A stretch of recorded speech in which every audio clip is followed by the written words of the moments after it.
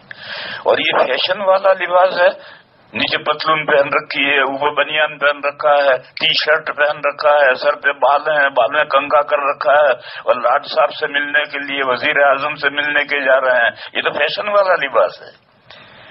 ہمارے بزرگوں کے پاس میں جب کوئی آدمی جاتا ہے اور اس کے سر پہ کچھ نہیں ہوتا ہے تو جیب میں سے دستی رومال لے کر سر پہ باندھ کر پھر ملنے کے لیے آتا ہے. معلوم ہوا کہ اس مسلمانوں کے اندر اور اسلامی لباس کے اندر سر کا چھپا ہوا ہونا یہ بیوٹی ہے، خوبصورتی ہے. لہذا اللہ کا حکم یہ ہے کہ جب کوئی بھی نماز پڑھو تو خوبصورت بن کر کے نماز پڑھو، لہذا سر پہ ٹوپی پہن کر نماز پڑھنا چاہیے، اور پگڑی باندھ کر پڑھو تو واہ واہ واہ واہ، اس کا تو کہنا ہی کیا ہے۔ اب اس کے بعد مسئلہ یہ ہے کہ ایک جماعت ہے غیر مقلدین، ان کا سیمبل یہ ہے کہ اگر وہ ٹوپی کھلے سر نماز پڑھیں گے، اگر ٹوپی ہوگی تو بھی نکال کر جیب میں رکھیں گے یا نیچے ڈالیں گے اور پھر نماز پڑھیں گے، اور وہ یہ کہتے ہیں کہ کھلے سر نماز پڑھنا سنت ہے۔ ان سے یہ پوچھو کہ کوئی ایک حدیث لاؤ، ضعیف لاؤ، نبی پاک صلی اللہ علیہ وسلم نے زندگی میں ایک مرتبہ کوئی فرض نماز کپڑا اویلیبل ہوتے ہوئے بغیر سر چھپائے حضور نے نماز پڑھی ہو، ایسی ایک روایت لاؤ۔ کوئی روایت، ضعیف روایت بھی ایسی نہیں ہے۔ خواہ مخواہ کہ انہوں نے اس کو سیمبل بنا لیا ہے، اور ان غیر مقلدین نے جتنی چیزوں کو سیمبل بنا لیا ہے وہ ساری ہی ایسی۔ ان کے سیمبل کیا ہیں؟ 3 ہیں۔ ایک تو ہے بروڈ گیج، یعنی ٹانگیں چوڑی کر کے کھڑے رہو۔ ریلوے کی پٹریاں جو ہیں اس میں ایک بروڈ گیج ہے، ایک میٹل گیج ہے، ایک نیرو گیج ہے۔ اب نیرو گیج تو نکل گئی، میٹل گیج کہیں کہیں ہے، اب تو زیادہ تر بروڈ گیج یعنی چوڑی پٹری۔ تو اسی طرح سے بروڈ گیج، ٹانگیں چوڑی کر کے کھڑے رہو، اور اوپن ہیڈ، سر کھلا رکھو، اور ماتم کنا یعنی سینے پر مارو، ہاتھ مارو صرف۔ یہ 3 سیمبل ہیں ان کے، بروڈ گیج، اوپن ہیڈ، ماتم کنا۔ ان سے پوچھو کہ ان تینوں چیزوں کی کوئی دلیل لاؤ۔ نہ بروڈ گیج کی کوئی دلیل ہے، کوئی حدیث ہے، نہ اوپن ہیڈ کی کوئی حدیث ہے، نہ ماتم یعنی سینے پر ہاتھ باندھنے کی کوئی روایت نہیں ہے۔ سینے پر ہاتھ باندھنے کی 2 روایتیں 2 ہیں۔ ناف سے اوپر کی روایت ہے جو شوافی نے لی ہے، اور ناف سے نیچے کی روایت ہے جو حنفیہ نے لی ہے۔ سینے کے اوپر باندھنے کی تو کوئی روایت ہے ہی نہیں۔ تو یہ غیر مقلدین کے جو سیمبل ہے، علامت ہے جس سے وہ پہچانے جاتے ہیں، وہ یہ 3 ہیں: بروڈ گیج، اوپن ہیڈ اور ماتم کنا۔ اور ان تینوں باتوں کی کوئی دلیل ہے ہی نہیں ان کے پاس، اس لیے ان کے چکر میں میرے بھائیوں مت پڑو۔ وہ لوگ یہ کہتے ہیں کہ آج کل تو کھلے سر رہنا خوبصورتی سمجھی جاتی ہے، وہ خوبصورتی فیشن میں سمجھی جاتی ہے، اسلامی لباس میں خوبصورتی نہیں ہے۔ بزرگوں کے پاس جب عوام جاتے ہیں اور کوئی ٹوپی نہیں ہوتی ہے تو رومال سر پہ باندھ کر جاتے ہیں۔ تیسرا مسئلہ ہے آدھی آستین والا کرتا یا ٹی شرٹ پہن کر نماز پڑھنا۔ یہ وہی مسئلہ آیا، یہ فیشن والا لباس ہے، آدھی آستین والا کرتا اور ٹی شرٹ ایک ہی ہے۔ ٹی شرٹ میں دامن نہیں، اور آدھی آستین والے کرتے میں، وہ ٹی شرٹ میں آدھی آستین کا کرتا ہوتا ہے۔ یہ تو وہی ہے۔ جب مجھ سے کوئی پوچھتے ہیں کہ بغیر ٹوپی کے نماز ہوتی ہے، میں نے کہا ہوتی ہے، اور بغیر ٹوپی کے نہیں، بغیر کرتے کی بھی ہوتی ہے، بغیر بنیان کے بھی ہوتی ہے۔ تو بنیان پہن کر کیوں آتا ہے؟ کرتا پہن کر کے کیوں آتا ہے؟ ٹوپی نکال کر کیوں آتا ہے؟ اور ان کو پہن کر کیوں آتا ہے؟ مرد کا سطر تو ناف سے گھٹنے تک ہے، باقی تو کھلا رہ سکتا ہے۔ اور اگر تو خوبصورت بنتا ہے تو اسلامی لباس میں خوبصورتی یہ ہے کہ کرتا پہنو، تاکہ نیچے کے جو شرم کا ہے وہ شرم کا چھپ جائے۔ نبی پاک صلی اللہ علیہ وسلم کے زمانے میں عورتیں بھی لنگی باندھتی تھی، اور گھر میں جب اپنے محارم کے درمیان میں جب ہوتی تھی تو کرتا ارتے کا اہتمام نہیں ہوتا ہوگا، تو نبی تو عورتیں اس زمانے میں پٹکا باندھتی تھی۔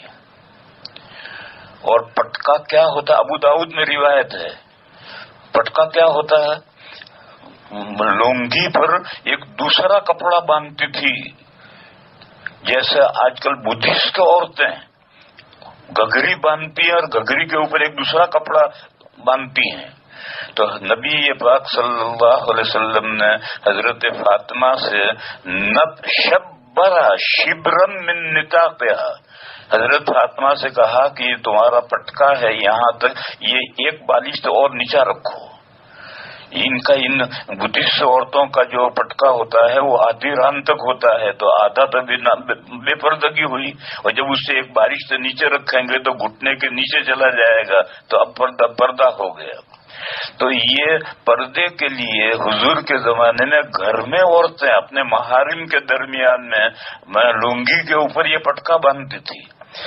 اب آج مرد پتلون پہن کر مسجد میں آتے ہیں اور ٹی شرٹ پہن کر کے آتے ہیں، اور آگے سے بھی ننگے نظر آتے ہیں، پیچھے سے بھی ننگے نظر آتے ہیں، اور وہ یہ سمجھتا ہے کہ ہم تو بہت شاندار کپڑا پہن کر آئے۔ ارے یہ شاندار تو غیروں کے لباس میں شاندار ہے، اسلامی لباس میں شاندار نہیں ہے۔ اسلامی لباس میں تو عورت اگر لنگی پہنے یا پتلون پہنے تو پھر وہ گھر میں بھی اپنے محارم کے درمیان میں بھی اس کے اوپر ایک پٹکا پہننے کی اور گھٹنے کے نیچے تک پٹنا پہنے گی۔ اس لیے میرے بھائیوں، ٹی شرٹ میں نماز پڑھنا اور آدھی آستین کے ساتھ نماز پڑھنا یہ مکروہ ہے۔ آستین پہنچے تک پوری ہونی چاہیے، اور کرتا جو ہے یہ گھٹنے کے نیچے تک دامن ہونا چاہیے، صرف چولی نہیں ہونی چاہیے، چولی کے ساتھ دامن ہونا چاہیے، تب اسلامی لباس میں وہ کرتا ہے اور نیچے کا پورا پردہ ہوگا۔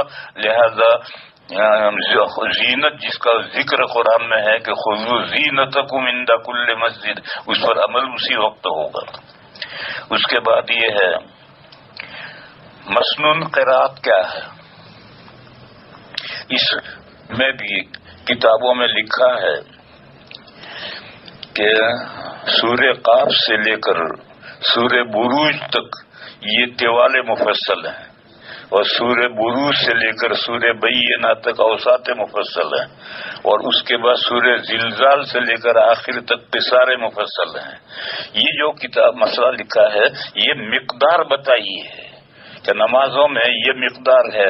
فجر میں طوال مفصل پڑھنے ہیں، یعنی اتنی مقدار پڑھنی ہے، چاہے پورے قرآن میں سے کہیں سے پڑھو، یہ نہیں کہ سورہ قاف سے لے کر آخر تک نماز میں پڑھیں گے اور باقی قرآن مہجور نہیں پڑھیں گے، ایسا نہیں ہے۔ صحابہ، خلفائے راشدین اور نبی پاک صلی اللہ تعالی علیہ وسلم پورے قرآن کریم میں سے پڑھتے تھے۔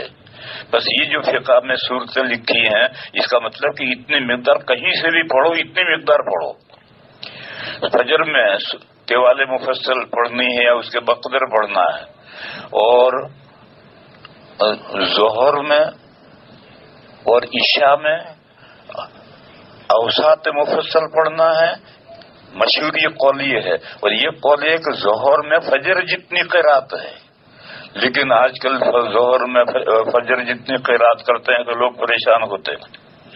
لہذا وہ جو دوسرا قول ہے کہ عشاء میں جتنی قرات ہے اتنی قرات ظہر میں ہے، اوساط مفصل۔ اور عصر میں دو قول ہیں، ایک ہے کہ عشاء جتنی قرات ہے اور ایک ہے کہ مغرب جتنی قرات ہے، یعنی قصار مفصل ہے، اور مغرب میں قصار مفصل ہے۔ یہ جو کتابوں میں تفصیل لکھی ہوئی ہے جس کو سبھی لوگ جانتے ہیں، اس کے بارے میں عام طور پر غلط فہمی یہ ہے کہ یہی صورتیں پڑھنی ہے 5 نمازوں میں، باقی سارا قرآن مہجور ہے۔ یہ سنت و حدیث اور صحابہ اور حضور کے عمل کے خلاف ہے۔ اور پھر یہ جو فقہا نے طے کیا ہے یہ مقدار طے کی ہے کہ پورے قرآن میں سے پڑھو، اور پورے قرآن میں سے مضمون کا لحاظ رکھ کر کے پڑھو، اور اسی مضمون کے لحاظ کے لیے رکوع بنائے گئے ہیں کہ ایک رکوع پوری رکعت میں ایک رکوع پورا پڑھو، یا 2 رکعت میں مل کر کے ایک رکوع پڑھو۔ لوگوں میں غلط فہمی یہ ہے کہ تراویح میں تو پورا قرآن پڑھتے ہیں، لمبے سے لمبا رکوع پڑھتے ہیں، لمبی قرات پڑھتے ہیں، لیکن فجر کی نماز میں بہت سے احناف، غیر احناف نہیں، شوافع، مالکیہ، حنابلہ، وہ تو سارے قرآن کریم میں سے طوال مفصل کے بقدر پڑھتے ہیں، لیکن احناف کے یہاں گڑبڑ ہے۔ بہت سی جگہ پر احناف کے یہاں چھوٹی چھوٹی صورتیں پڑھتے ہیں، اور یہ کہتے ہیں کہ زیادہ پڑھیں گے تو نمازی پریشان ہوں گے۔ ارے بھائی کیوں پریشان ہوں گے؟ نماز پڑھنے آئے ہیں، اور تراویح میں پڑھتے ہیں، زیادہ پڑھتے ہیں تو پریشان نہیں ہوتے ہیں، فرضوں میں کیوں پریشان ہو جائیں گے؟ اس لیے یہ غلط ہے۔ طوال مفصل کے بقدر فجر میں بھی قرات ہونی چاہیے، چاہے یہی سورہ قاف سے لے کر بروج تک کی صورتوں میں سے پڑھو یا پورے قرآن کریم میں سے کہیں سے بھی اتنی مقدار پڑھو۔ مسئلہ یہ ہے، اور یہ عذر کہ لوگوں کو بوجھ ہوگا، یہ تو عذر تم تھوڑے سے تھوڑا پڑھو گے تو بھی لوگ تو بوجھ محسوس کریں گے، ان کو عذر ہوگا۔ اس لیے مسنون قرات لوگوں کی طبیعتوں کا خیال رکھ کر یہ قرات طے کی گئی ہیں، لہذا مسنون قرات کے بقدر قرات کرنا چاہیے، اس میں لوگوں کی طبیعتوں کا خیال۔ دیکھو میں ایک مثال دوں، ایک آدمی بوڑھا ہے یا بیمار ہے، وہ یہ کہتا ہے کہ فجر میں اتنی لمبی تم قرات کرتے ہو، مجھ سے کھڑا نہیں رہا جاتا بھیا، تو بیٹھ کر سن، اور جب رکوع کا وقت آئے 2-3 آیتیں باقی رہیں اس وقت کھڑا ہو جائیے۔ تیری وجہ سے قل ہو اللہ کے ذریعے سے فجر کی نماز نہیں پڑھائی جائے گی، اور اگر کوئی بندہ ایسا ہے کہ وہ اتنا بھی نہیں برداشت کر سکتا تو پھر اس کے لیے اجازت ہے کہ وہ گھر نماز پڑھے، پھر مسجد نہ آئے، گھر نماز پڑھے۔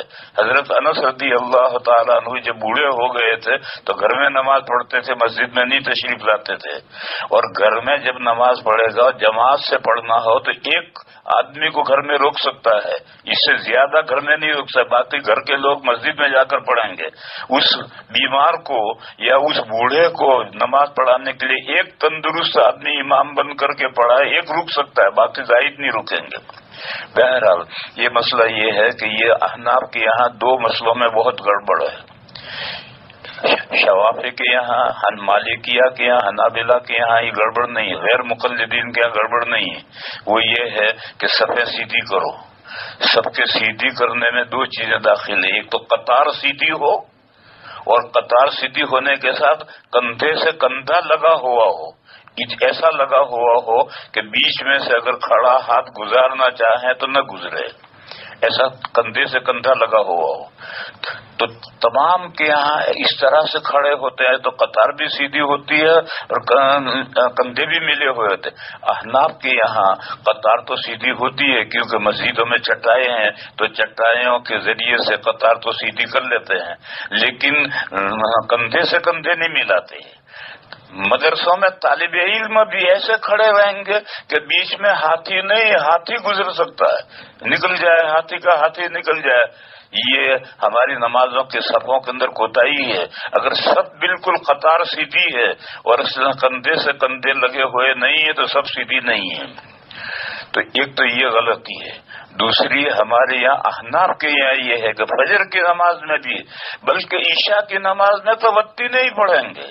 ارے بھائی وتینے کے علاوہ اوساط مفصل میں اس سے بڑی صورتیں بھی تو ہیں، وہ کیوں نہیں پڑھتا؟ نہیں بھائی وتی نہیں پڑھے گا، انا انزلناہ فی لیلۃ القدر ہی پڑھے گا۔ دیکھ ٹھیک ہے کبھی ضرورت ہو پڑھ لے تو کوئی بات ہے، لیکن ہمیشہ اتنی کم قرات کرنا یہ ٹھیک نہیں، مسنون قرات ہونی چاہیے۔ اور مسنون قرات یہ ہے فجر میں اور ایک قول میں ظہر میں طوال مفصل ہے، اور عشاء میں اور ایک قول میں ظہر میں اوساط مفصل ہیں، اور عصر میں ایک قول میں اوساط مفصل ہیں، اور ایک قول میں عصر میں اور مغرب میں قصار مفصل ہیں۔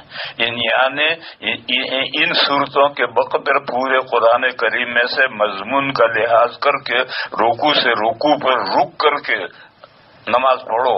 یہ اس کے بعد دوسرا مسئلہ ہے، روزے میں مغرب میں تاخیر کرنے کا حکم ہے۔ روزے میں مغرب میں تاخیر کرنے کا حکم ہے۔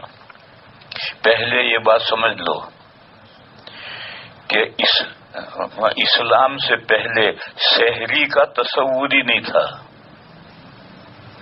مولانا صاحبان جو ہے وہ جانتے ہیں کہ شروع اسلام میں مسئلہ یہ تھا کہ جب آپ کو نیند آ گئی تو اگلا روزہ شروع ہو گیا، سحری تھی ہی نہیں۔ یہ تو پھر قرآن کریم میں آیت نازل ہوئی اور یہ کہا کہ تم صبح صادق تک کھا پی سکتے ہو، تو اسلام نے سحری شروع کی اور حضور نے سحری کو بتایا کہ سحری میں برکت ہے، اور کچھ بھی 2 گھونٹ پانی پی لو، تھوڑا سا دودھ پی لو، کچھ نہ کچھ استعمال کرو اس سے۔ غرض سحری تو اسلام نے شروع کی ہے. اسلام نے جب سحری تو نہ کرو، یعنی تھوڑا سا چائے پی لو، دودھ پی لو، تھوڑا سا کچھ کھا لو، لیکن اصل جو پیٹ بھر کر کھانا ہے وہ روزہ کھولتے وقت ہے. اور یہ جو ہمارے یہاں طریقہ ہے، ایک مغرب سے پہلے افطاری کی اور پھر مغرب پڑھ کر پھر کھانا کھایا، یہ جو دو قسمیں دو حصے کر دیے ہیں، یہ بھی اسلام میں نہیں ہے. اسلام میں تو یہ ہے کہ جب اذان مغرب کا وقت ہو، اذان ہوئی تو اب من فطر صائما، روزے دار کو کھانا کھلاؤ، افطار کراؤ، یعنی پیٹ بھر کر کھانا کھائے. لہذا اس کے بعد پھر مغرب بعد کچھ نہیں کھانا، بس مغرب پڑھو، مغرب بعد اوامن پڑھو، جو کچھ کرنا ہو کرو، اور جو کچھ کھانا ہے وہ افطاری میں کھا لو. رمضان کے علاوہ میں حدیث شریف میں یہ قصہ ہے کہ حضرت ابن عمر رضی اللہ تعالی عنہما ہمیشہ روزہ رکھتے تھے. وہ جب روزہ از مغرب کی اذان ہو جاتی تھی تو افطاری کرتے تھے، اور مسجد میں نماز شروع ہو جاتی تھی، امام قرات کرتا تھا، وہ قرات سنتے تھے، سنتے رہتے تھے اور کھانا کھاتے رہتے تھے. تو یہ تو غیر رمضان ہے. غیر رمضان میں تو روزے داروں کی وجہ سے کوئی تاخیر نہیں ہوتی، لیکن رمضان میں تو سبھی روزے دار ہیں، لہذا رمضان میں تھوڑی بہت تاخیر ہونی چاہیے. کتنی؟ مثلا مثال کے طور پر 10 منٹ کی تاخیر ہونی چاہیے تاکہ سب لوگ اپنا کھانا کھا کر فارغ ہو کر آ جائیں. اس سے زیادہ آج کل جو ہم لوگوں نے افطاری کو 2 حصوں میں کر دیا ہے، ایک نماز سے پہلے اور ایک نماز کے بعد. اس کے لیے تاخیر کرنے کی ضرورت نہیں، اس کے لیے تھوڑا سا افطاری کرو پھر نماز پڑھ لو. لیکن اگر افطاری کے ساتھ لوگ کھانا کھاتے ہیں، اب بھی ہمارے یہاں پالنپور میں دیہاتوں میں جب ہم بچے تھے تو مجھے یاد ہے کہ سب لوگ اس اذان مغرب کی اذان پر رمضان میں کھانا کھا کر پھر نماز پڑھنے کے لیے آتے تھے. تو جہاں ایسا ہے تو وہاں 10 منٹ کی تاخیر کرو، 10 منٹ میں کھانا کھایا جا سکتا ہے. اور اگر محض افطاری کرنی ہے تو کھجور کھانی ہے یا تھوڑا بہت کھانا ہے تو اس کے لیے تاخیر کرنے کی ضرورت نہیں ہے. اس کے بعد مسئلہ ہے کہ کرسی پر بیٹھ کر نماز پڑھنے کے مسائل بیان کرو. اس کے مسائل تو بہت ہیں. جس کو دیکھنا ہو نیٹ پر کمپیوٹر میں دارالعلوم دیوبند کا ایک فتویٰ پڑا ہوا ہے، اور اس میں پوری تفصیل کے ساتھ کرسی پر بیٹھ کر پڑھنے کے مسئلے بیان کیے گئے ہیں. میں وہ سب مسئلے یہاں بیان نہیں کر رہا، میں تو یہاں صرف ایک مسئلہ بیان کر رہا.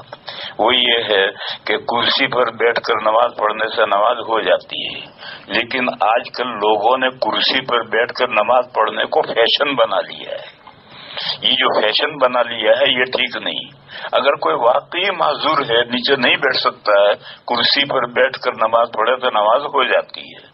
اور بہشتی زیور میں یہ مسئلہ لکھا ہے کہ اگر کوئی نہیں نیچے کرسی پر بیٹھ کر، تخت پر بیٹھ کر، چارپائی پر بیٹھ کر پیر لٹکا کر کے نماز پڑھنے سے زمین پر بیٹھ کر نماز پڑھنا افضل ہے، اس لیے کہ اس میں سجدہ زمین سے اقرب ہوگا. جب سجدہ اشارے سے سجدہ کرے گا رکوع سجدے کا تو سجدہ زمین سے اقرب ہوگا، اس لیے زمین پر بیٹھ کر کے نماز پڑھنا افضل ہے. میں آج کل نفلیں کھڑے ہو کر نہیں پڑھتا ہوں، کھڑا ہونا مشکل ہوتا ہے، بیٹھ کر پڑھتا ہوں. تو کرسی پر نہیں بیٹھتا ہوں، زمین پر بیٹھتا ہوں.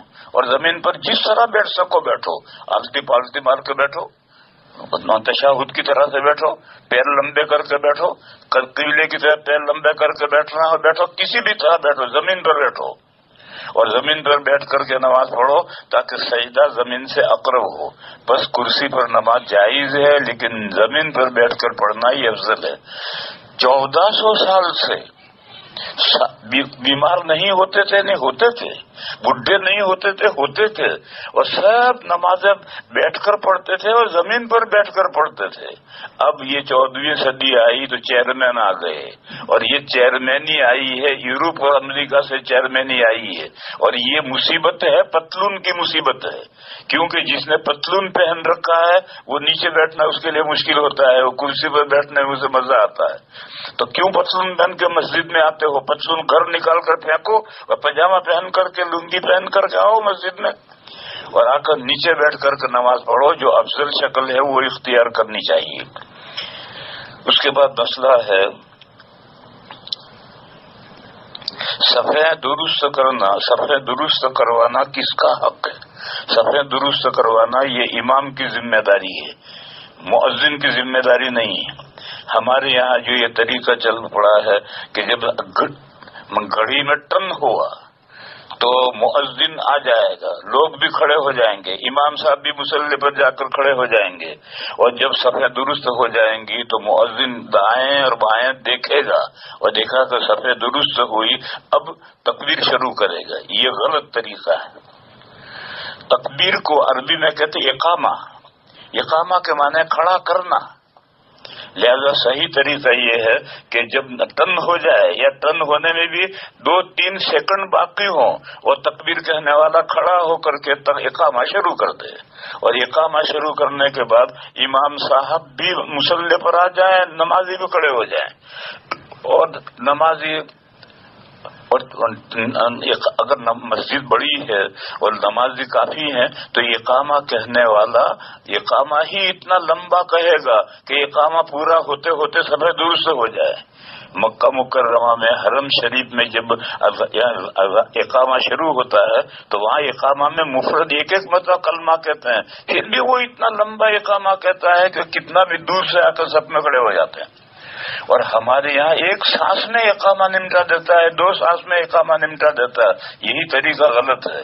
اگر تھوڑے ہیں تو اقامہ جلدی کہو، اور اگر لوگ مسجد بڑی ہے تو اقامہ ٹھہر ٹھہر کر کہو، تاکہ اقامہ پورے ہوتے ہوتے لوگ صفحہ خود ہی سیدھ کر لیں۔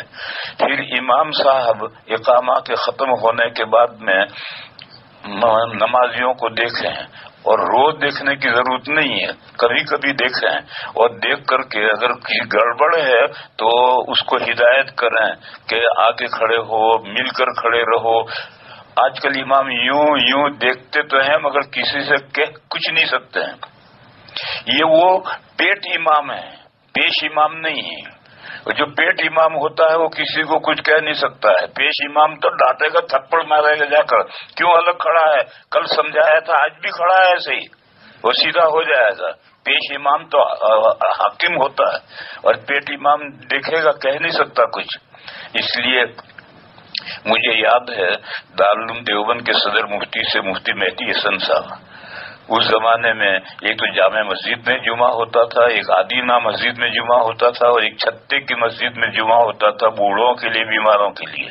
تو حضرت مفتی مہدی حسن صاحب جو دارالعلوم کے صدر مفتی تھے وہ جمعہ پڑھاتے تھے، تو خطبہ دیتے تھے۔ خطبہ انہوں نے ختم کیا، اب مؤذن نے کھڑے ہو کے اقامہ شروع کیا، وہ ممبر پر ہی کھڑے رہتے تھے، اس نے اقامہ شروع کیا۔ جب وہ پورا اقامہ اس نے پورا کیا تب حضرت وہیں ممبر پر کھڑے ہوئے، وہ لال رومال والے ذرا آگے بڑھو، عربی فلاں ٹوپی والے مل کر کھڑے رہو، پوری سب کچھ ہمیں درست کر کے پھر نیچے آ کر مصلی پر آ کر اللہ اکبر کہہ کے نماز شروع کرتے تھے۔ تو نماز شروع کرنا یہ امام کی ذمہ داری ہے۔ حضور کے زمانے میں حدیثوں میں ہے کہ نبی پاک صلی اللہ علیہ وسلم صفحہ درست کراتے تھے، حضرت بلال نہیں کراتے تھے، اور خلفائے راشدین کے زمانے میں بھی امام صفحہ درست کراتا۔ ترمذی شریف میں روایت ہے، میں جب 1981 میں جب پہلی مرتبہ حج میں گیا تو شوال میں چلا گیا تھا۔ اس وقت پانی کے جہاز سے جاتے تھے، شوال میں گیا تھا، تھوڑے نمازی تھے، کوئی زیادہ عزوان بھیڑ نہیں تھی۔ تو وہاں میں نے دیکھا کہ ہر نماز شروع ہونے سے پہلے 2 مرتبہ آواز آتی ہے،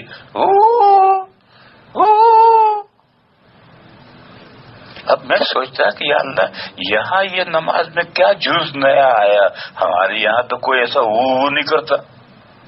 میں سوچتا رہا، 1 مہینے کے بعد میری سمجھ میں آیا، کوئی امام کہتا استو، یعنی صفحہ سے درست کر لو۔ تو ایسا استو کہنے کا کیا حاصل ہے جس کو میں 1 مہینے میں سمجھا جا کر کے کہ یہ استو کہتا ہے. لیکن بہرحال صفحہ درست کرنا یہ امام کی ذمہ داری ہے. اور جب صفحہ درست حضرت عمر کے روایات میں ہے کہ حضرت عمر کے زمانے نمازی بہت ہو گئے تھے تو حضرت عمر نے آدمی مقرر کر رکھے تھے. اقامہ کے بعد میں جب صفحہ درست ہو کر کے حضرت کو اطلاع کی جاتی تھی کہ صفحہ درست ہو گئی تب حضرت نماز شروع کرتے تھے. بہرحال صفوں کو درست کرنا یہ امام کی ذمہ داری ہے. مسلمانوں میں ایک جماعت ہے، ہمارے بریلوی بھائی ہیں، وہ کہتے ہیں کہ حیا علی الصلاۃ سے پہلے کوئی کھڑا نہ ہو، نہ امام کھڑا ہو نہ مقتدی کھڑا ہو.